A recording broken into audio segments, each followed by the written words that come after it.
वंदे पुरुषोत्तमम परमदयाल भगवान अनुकूल चंद्र जी की जय हो। आप सभी श्रोता भगवान को जय गुरु स्मरण करते हुए सत्यानुसरण ग्रंथ का पाठ तो श्री ठाकुर अनुकूल चंद्र जी का मुख निश्रित वाणी है, उसका आज हम चौथा भाग प्रस्तुत करने जा रहे हैं। तो आइए सत्यानुसरण पाठ का हम लोग अध्ययन करें।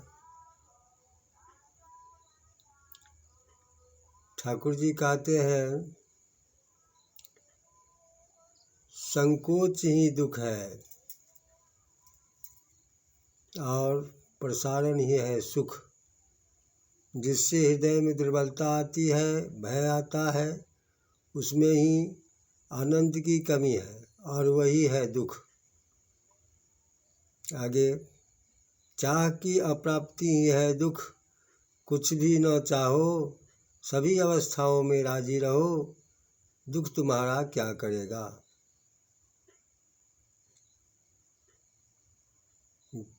दुख किसी का प्रकृतिगत नहीं, इच्छा करने से ही उसे भगा दिया जा सकता है। परमपिता से प्रार्थना करो, तुम्हारी इच्छा ही है मंगल। मैं नहीं जानता कैसे मेरा मंगल होगा।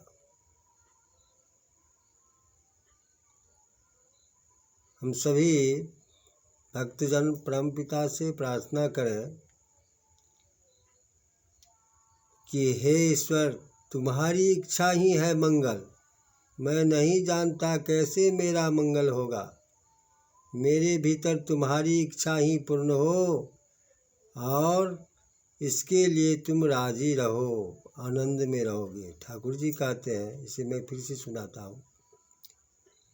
परमपिता से प्रार्थना करो, तुम्हारी इच्छा ही है मंगल। मैं नहीं जानता कैसे मेरा मंगल होगा। मेरे भीतर तुम्हारी इच्छा ही पूर्ण हो और इसके लिए तुम राजी रहो, आनंद में रहोगे।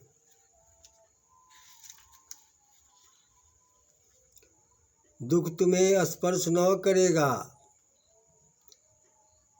किसी के दुख का कारण न बनो, कोई तुम्हारे दुख का कारण न बनेगा। दुख भी एक प्रकार का भाव है, सुख भी एक प्रकार का भाव है। अभाव का या चाह का भाव ही है दुख। तुम दुनिया के लिए हजार करके भी दुख को दूर नहीं कर सकते, जब तक तुम हृदय से उस अभाव के भाव को निकाल नहीं लेते, और धर्म ही उसे कर सकता है।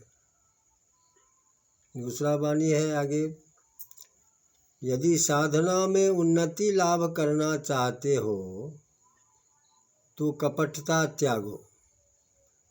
कपट व्यक्ति दूसरे से सुख्याति की आशा में अपने आप से प्रवंचना करता है। अल्प विश्वास के कारण दूसरे के प्रकृति दान से भी प्रवंचित होता है।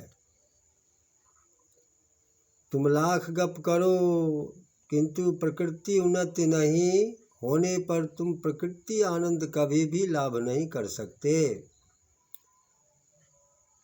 कपटाशय के मुख की बात के साथ अंतर का भी विकसित नहीं होता।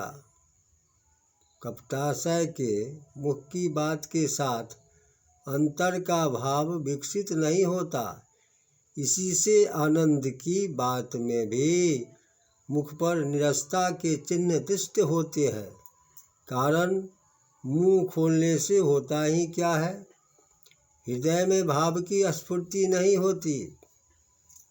अमृत में जल कपटी के लिए तिक्त लवणमय होता है, तट पर जाकर भी उसकी तृष्णा निवारित नहीं होती।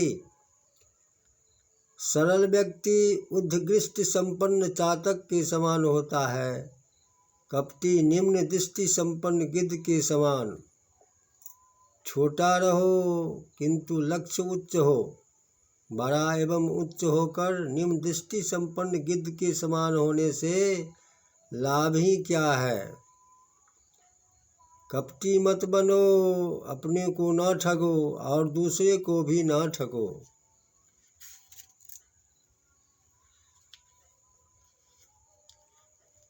आगे का वाणी है, यह बिल्कुल ही सत्य बात है कि मन में जब ही दूसरे के दोष देखने की प्रवृत्ति आती है तभी वे दोष तुम्हारे अंदर आकर घर बना लेते हैं। तभी बिना काल विलंब की उस पाप प्रकृति को तोड़ मरोड़ एवं झाड़ बुहार कर साफ कर देने में निस्तार है, नहीं तो सब नष्ट हो जाएगा।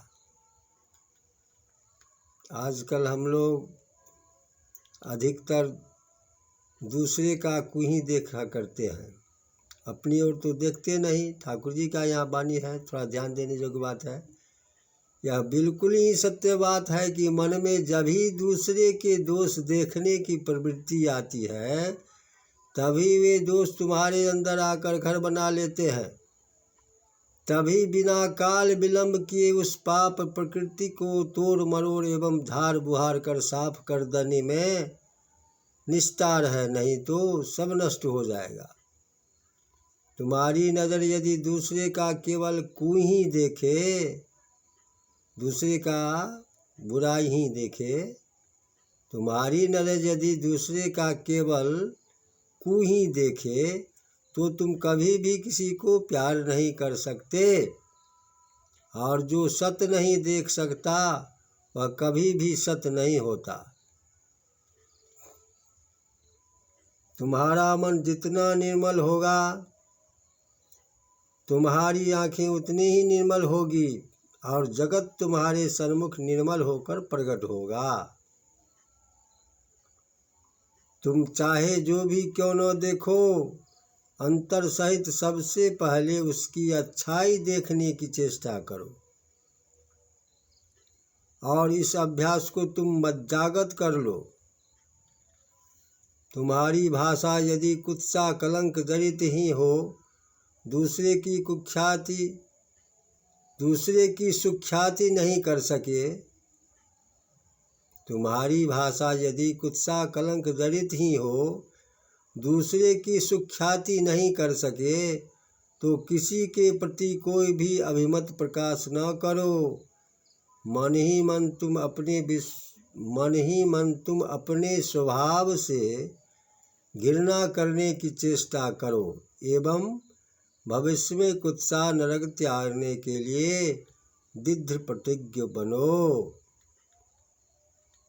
पर निंदा करना ही है दूसरे के दोष को बटोर कर स्वयं कलंकित होना।